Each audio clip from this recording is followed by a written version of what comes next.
name's Strick. I'm an open source investigator with BBC Africa Eye. Open source investigations are basically any publicly available data that we can get our hands on, and running an investigation without having to get feet on the ground, which for Africa and for other conflict areas such as the Middle East or anywhere like that is really important. Open source investigations are so easy to get into. There's a really friendly online community on Twitter.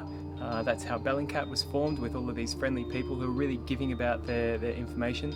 And also, when anyone publishes an investigation, they show how they got to that result.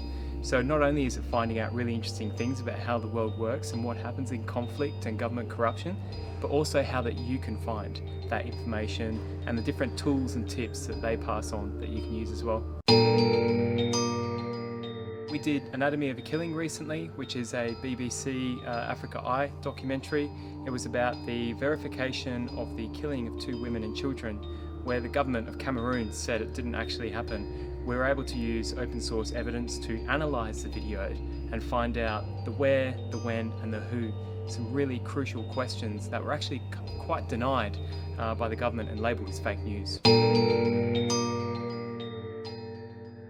It depends on how much time you have on your hands. Sometimes it can be quite quick, such as a simple fact check in open source, or simple geolocation or chronolocation, but sometimes a complete investigation can take quite long.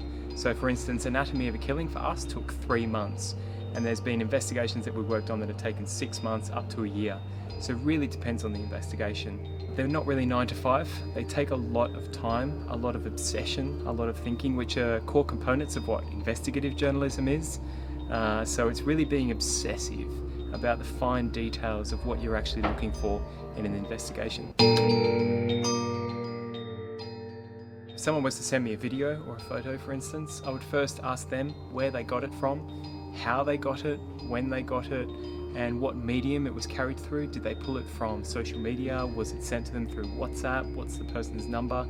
As well as the context. They might already have information. Yeah, this is a video that's shot in Sudan about the protests recently.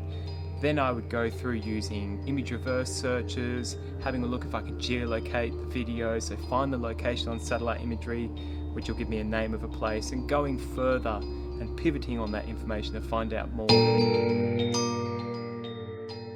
The most important tools I probably use is my mind.